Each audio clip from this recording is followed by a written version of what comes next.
Hello students, कैसे हो आप सब। एक बार फिर से बीए फाइनल ईयर और बीए बीएड फाइनल ईयर की ऑनलाइन क्लास में आपका फिर से स्वागत है। कल हमने महासभा पढ़ा था, यानी कि अब से पहले वाले वीडियो में हमने यूएनओ हमारा चल रहा है, तो यूएनओ का ये तीसरा वीडियो है। पहले वाले में संगठन और कार्यप्रणाली थी, फिर हमने अंग स्टार्ट किए। उसके बाद पहला हमारा अंग था महासभा, जो कि यूएनओ का सबसे महत्वपूर्ण अंग माना जाता है। यूएनओ की संसद जिसको कहा जाता है, व्यवस्थापिका जिसको कहा जाता है। तीसरा हमारा है यूएनएससी, यानी कि यूएनओ का दूसरा जो सबसे महत्वपूर्ण अंग है महासभा के बाद, वो है संयुक्त राष्ट्र सुरक्षा परिषद, यूनाइटेड नेशंस सिक्योरिटी काउंसिल इसको कहते हैं। इसका कार्य क्या है? यूएनओ की तरह ही इसका पूरा कार्य क्या है? शांति और सुरक्षा बनाए रखना। अब हम इसके बारे में देखते हैं कि मुख्य जो इसका दायित्व है, मुख्य दायित्व शांति व सुरक्षा बनाए रखना, इसीलिए इसको दुनिया का पुलिसमैन भी कहा जाता है। शांति व सुरक्षा स्थापित करना। यूएनएससी को दुनिया का पुलिसमैन कहा जाता है। क्या कहा जाता है? पुलिसमैन। कारण जैसे पुलिस क्या करती है? शांति और सुरक्षा के लिए कार्य करती है, आंतरिक सुरक्षा के लिए। वैसे ही यूएनएससी संयुक्त राष्ट्र सुरक्षा परिषद अंतर्राष्ट्रीय स्तर पर पुलिसमैन की भूमिका निभाती है। अब उसके बाद हम देखते हैं कि इसको क्या कहा जाता है? कार्यपालिका। यूएनओ की कार्यपालिका इसको कहा जाता है। अब सबसे पहले हम देखेंगे कि संयुक्त राष्ट्र सुरक्षा परिषद के जो स्थायी सदस्य हैं वो 5 हैं। 5 स्थायी सदस्य हैं। इसकी स्थापना कब हुई थी? स्थापना 1946 में, 1946 में संयुक्त राष्ट्र सुरक्षा परिषद की स्थापना की गई थी। 5 स्थायी सदस्य, P5 जिनको कहा जाता है, 5 शक्तियां कौन कौन सी हैं? अमेरिका, ब्रिटेन, रूस, पहले जो यूएसएसआर था, सोवियत संघ था, उसकी जगह अब कौन आ गया है? रूस आ गया है, फ्रांस और चीन। ये इसकी P5 यानी कि 5 स्थायी सदस्य हैं।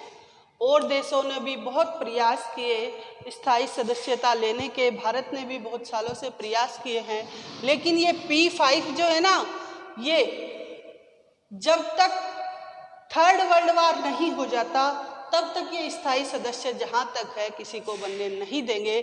कारण कि पूरी दुनिया का केंद्र बिंदु यानी कि महाशक्ति ये 5 बन चुकी हैं।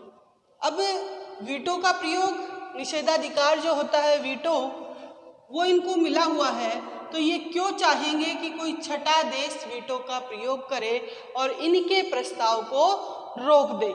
मतलब कुल मिला के ये 5 स्थायी सदस्य हैं।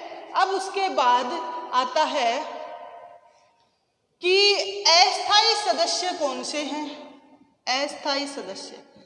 अब अस्थायी सदस्यों में ध्यान देना, 1965 से पहले तक, 1965 से पहले तक, यानी कि इसकी स्थापना 46 में हुई, उसके बाद 65 तक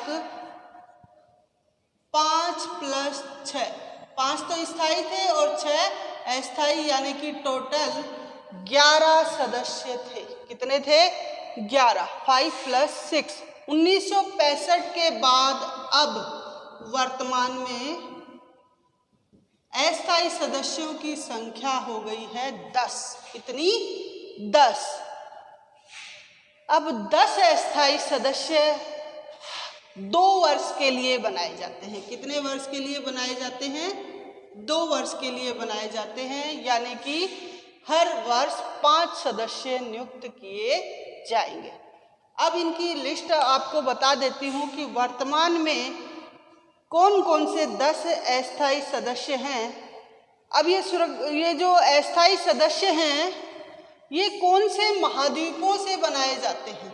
कौन से महाद्वीपों से बनाए जाते हैं? तो ये भी थोड़ा सा देख लीजिए कि 3 अफ्रीका से, 3 अफ्रीका से। अब ध्यान देना, पहले बुक्स में आपको यहाँ पे 2 ही मिलेगा। कितना मिलेगा? 2 मिलेगा, क्योंकि पहले अफ्रीका महाद्वीप से 2 ही सदस्य बनाए जाते थे, लेकिन वर्तमान में इनकी संख्या देखें तो 3 हो गई है। 2 एशिया प्रशांत से, एशिया प्रशांत महाद्वीप से, 2 एशिया प्रशांत से, उसके बाद 2 लैटिन अमेरिका से,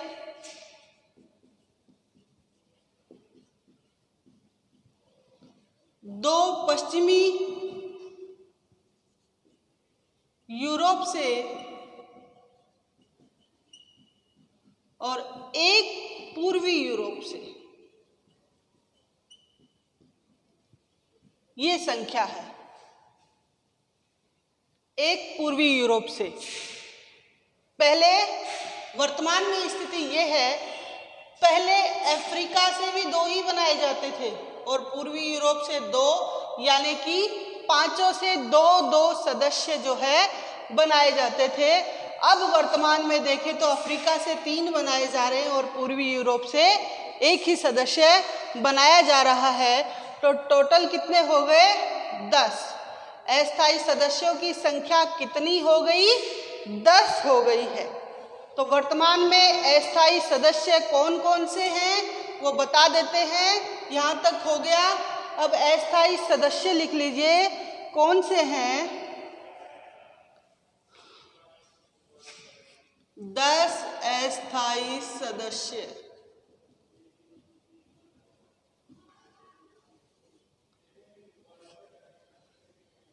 नंबर 1। अब मैं इनके सामने वर्ष लिख देती हूं इनका। Estonia 2020,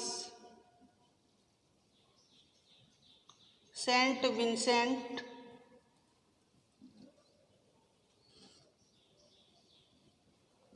and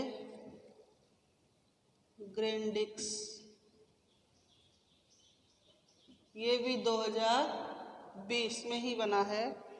Tunisia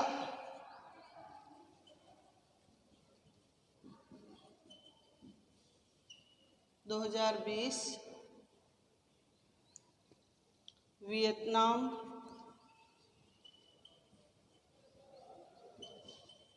2020।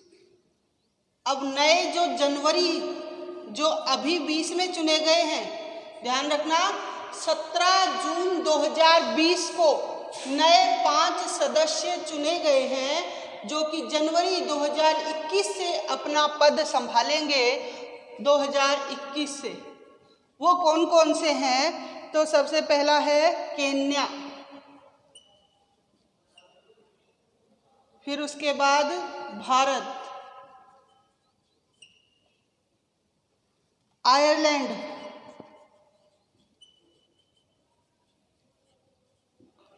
नॉर्वे और 10वां है मैक्सिको।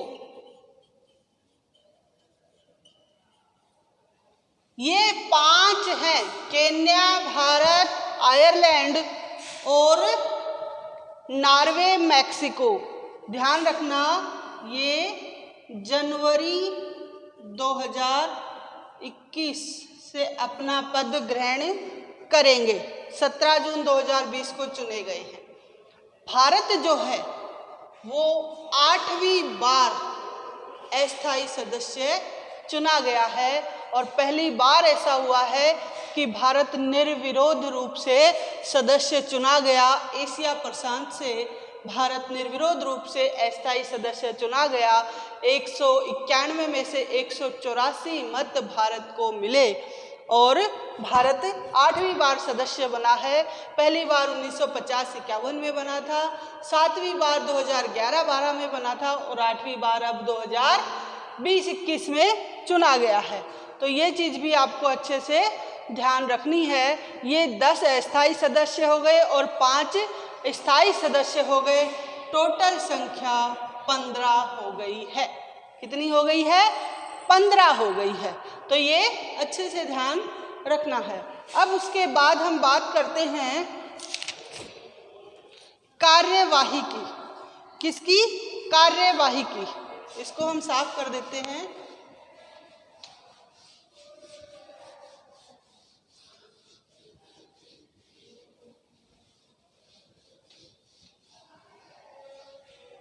सुरक्षा परिषद को यूएनओ की कुंजी कहा पामर एवं पार्किंस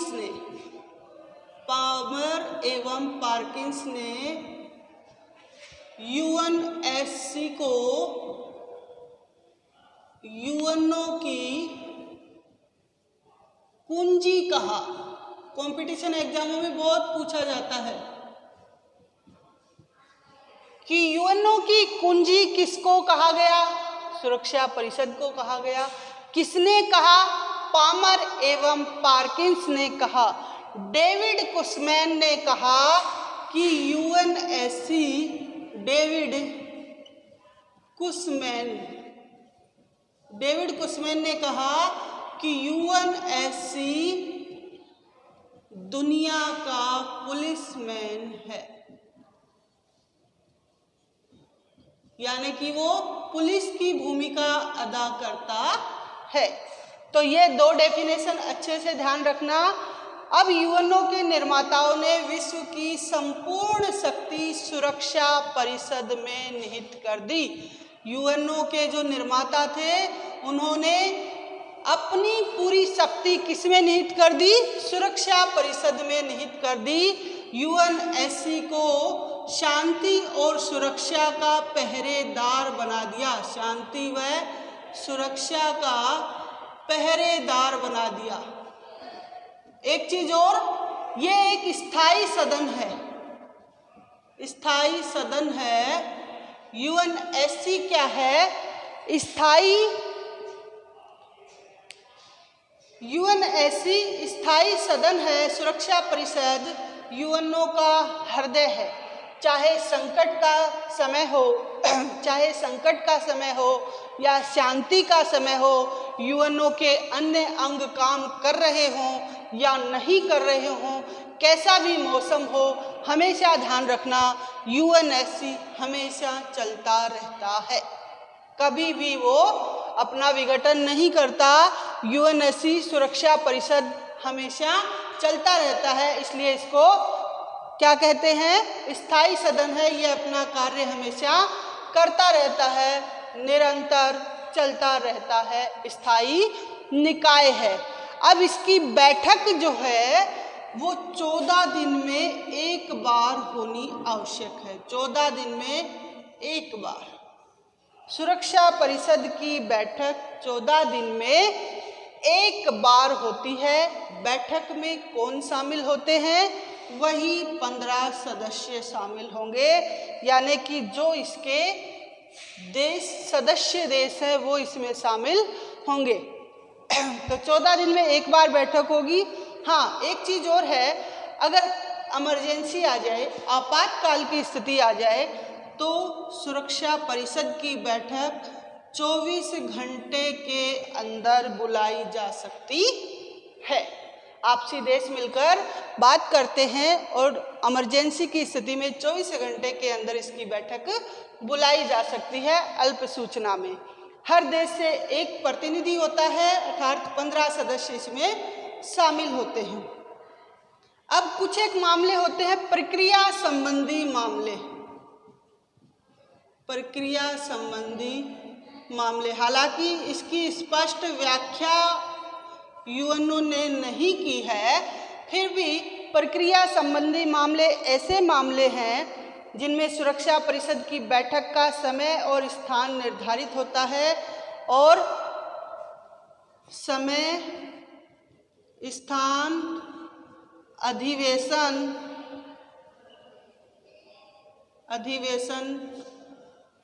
और सहायक अंगों की अगर स्थापना करनी हो, अंगों की स्थापना करनी हो तो वो मामले भी किस में आएंगे? प्रक्रिया संबंधी मामलों में आते हैं। अब इसके अलावा अन्य सभी मामलों में निर्णय के लिए 9 मतों के साथ P5 भी सहमत होने आवश्यक है। इन मामलों के लिए 9 मत होंगे, यानी कि अस्थायी में से मान लीजिए 9 आ गए तो P5 भी जुड़ेंगे, मतलब इनमें कम से कम 14 जो है सदस्य होने आवश्यक हैं। बाकी सामान्य मामलों में हमेशा 15 सदस्यों की सहमति अनिवार्य है, आवश्यक है। हर सदस्य को महत्वपूर्ण निर्णयों में वीटो प्राप्त होती है, P5 को। अब देखते हैं वीटो का अधिकार। सबसे पहले वीटो का अधिकार रूजवेल्ट ने, अमेरिका के राष्ट्रपति थे ये रूजवेल्ट, इन्होंने, मैंने कल भी पढ़ाया था कि याल्टा शिखर सम्मेलन में वीटो की बात कही थी। कहा था ना, वीटो यानी कि मैं मना करता हूँ, निषेधाधिकार। और डबल वीटो, कौन से मामले सामान्य हैं और कौन से महत्वपूर्ण मामले हैं, उनमें निर्णय देने का अधिकार भी P5 को ही होगा। ये तय किया था किसने? रूजवेल्ट ने। उस समय स्टोलिन और चर्चिल ने भी इसका समर्थन किया था। 16 जनवरी 1946 को 16 जनवरी 1946 को सोवियत संघ ने पहली बार वीटो का प्रयोग किया था। फर्स्ट वीटो का प्रयोग किया। पहली बार वीटो का प्रयोग किसने किया? सोवियत संघ ने किया। कब किया? 16 जनवरी 1946 को किया था। उसके बाद दोनों महाशक्तियां बार बार इसका प्रयोग करती रही। हर स्थायी सदस्य को वीटो का अधिकार है और कोई भी स्थायी सदस्य किसी दूसरे देश के प्रस्ताव का खंडन अपने वीटो के द्वारा कर सकता है। ये भी इसमें शामिल है। अब बात करते हैं कि सबसे ज़्यादा वीटो का प्रयोग किसने किया। तो अभी तक सबसे ज़्यादा बार वीटो का प्रयोग किया है USSR, सोवियत संघ ने सबसे ज़्यादा बार वीटो का प्रयोग किया, लगभग 83 बार। कितनी बार? लगभग 83 बार। उसके बाद अमेरिका ने 125 बार, सोवियत संघ ने 125 बार किया है, अमेरिका ने 83 बार। कॉमन सेंस से पूछ लेना, सोवियत संघ जो था, अमेरिका और सोवियत संघ, कोल्ड वार, जैसे यूएनओ की स्थापना हुई कोल्ड वार शुरू हो चुका था। अब कोल्ड वार यानी कि शीत युद्ध के दौरान ये दोनों महाशक्तियां थी, दोनों में अपने विचारधाराओं को लेकर लड़ाई थी और दोनों एक दूसरे के विरुद्ध वीटो का प्रयोग करते रहते थे। यानी कि सुरक्षा परिषद उस समय अपनी वीटो के द्वारा इन दोनों ने युद्ध का मैदान बना दी थी, अखाड़ा बना दिया था। अब ब्रिटेन पूछता है 32, ब्रिटेन ने कितनी बार किया है? लगभग 32 बार। ठीक है। फ्रांस ने कितनी बार किया है? अब इनमें ध्यान देना, ये लगभग संख्या है। कितनी है? लगभग 18। चीन ने लगभग 16 बार अब तक वीटो का प्रयोग किया है। अब उसके बाद आता है डबल वीटो। यूएनओ का चार्टर जो है प्रक्रिया संबंधी मामलों और सामान्य मामलों में डबल वीटो का प्रयोग करता है। डबल वीटो का प्रयोग करता है अब इसमें क्या कहा है कि डबल वीटो का प्रश्न तब उठता है जब सुरक्षा परिषद इस बात का निर्णय करे कि कोई विषय प्रक्रिया संबंधी है या नहीं है। कोई विषय प्रक्रिया संबंधी है या नहीं है, तब ही डबल वीटो का प्रश्न उठता है। उसके बाद स्थायी सदस्य किसी भी कार्यवाही को रोक सकते हैं। 5 स्थायी सदस्यों की सहमति होनी आवश्यक होती है। अब उसके बाद सबसे इम्पोर्टेंट जो चीज़ है वो ये है सुरक्षा परिषद की कार्यवाही। तो वो हम मोटी मोटी चीज़ें आपको बता देते हैं।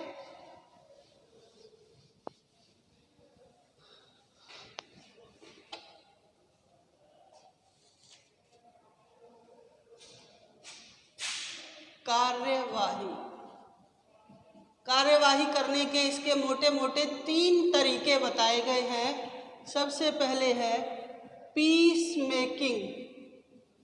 पीस होती है शांति बनाए रखना। पीस मेकिंग क्या होती है? Peace making.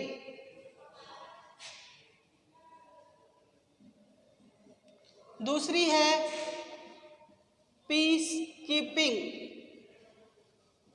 और तीसरी है पीस बिल्डिंग। अब ये क्या है? सबसे पहली आती है पीस मेकिंग। आवश्यकता पड़ने पर अंतिम उपाय के रूप में यूएनओ जो है सुरक्षा परिषद सैनिक कार्यवाही करने का अधिकार।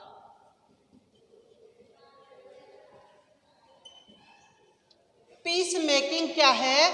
आवश्यकता पड़ने पर अंतिम उपाय के रूप में सैनिक कार्यवाही यूएनएससी कर सकती है। इसके लिए यूएनओ की शांति सेना को कार्यवाही का अधिकार दिया गया है। यूएनओ जो है, मान लीजिए आपसी देशों में टकराव की स्थिति आ गई और उस समय यूएनओ ने समझाने बुझाने के सभी प्रयास किए, आर्थिक जुर्माना भी लगा दिया, लेकिन फिर भी वो देश अपने हरकतों से बाज नहीं आ रहे हैं। तो उस समय यूएनओ यानी कि यूएनएससी उसका जो अंग है सुरक्षा परिषद, वो क्या करेगी? पीस मेकिंग की कार्यवाही के तहत सैनिक कार्यवाही करेगी। यूएनओ की शांति सेनाएं उन देशों में भेज देगी। पहली बार खाड़ी संकट फर्स्ट के समय जैसे कि किया गया था। अब ये खाड़ी संकट फर्स्ट क्या था? 2 अगस्त 1990 को इराक ने कुवैत पर नियंत्रण कर लिया था। 2 अगस्त 1990 को इराक ने कुवैत पर नियंत्रण कर लिया था और उसके बाद 1991 में ये इराक ने कुवैत पर, इस पे मूवी भी बनी है, अगर किसी ने देखी हो तो, एयरलिफ्ट मूवी अक्षय कुमार की है कि कैसे वो कुवैत में फंसे हुए भारतीयों को वहाँ से बाहर निकालने का कार्य करते हैं। तो वो खाड़ी संकट फर्स्ट पर ही बनी है। अब 2 अगस्त 1990 को इराक ने कुवैत पर पूरा नियंत्रण कर लिया था, फिर उसके बाद आक्रमण कर दिया। अब यहाँ पर 1991 में सुरक्षा परिषद ने अपनी सेनाएं वहाँ पर भेजी और इराक के विरुद्ध सैनिक कार्यवाही की। तो इसे कहते हैं पीस मेकिंग। अब आती है पीस कीपिंग। ये क्या होती है? गृह युद्ध की समस्याओं के निदान के लिए, गृह युद्ध की समस्याओं के निदान के लिए, जैसे कि अभी वर्तमान में थोड़े दिन पहले ही नेपाल में किया गया था। ये गृह युद्ध की समस्याओं के निदान के लिए अपनाई जाती है, नेपाल में हुई थी। अब उसके बाद पीस बिल्डिंग, इसमें क्या होता है? यूएनओ वार्ता दल या शांति दूत की नियुक्ति करता है।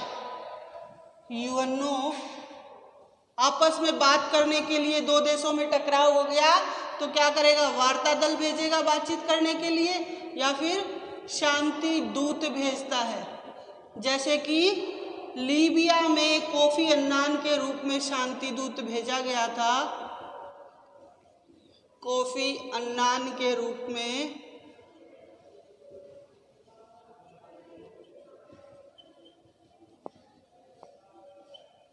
शांति दूत भेजा गया था।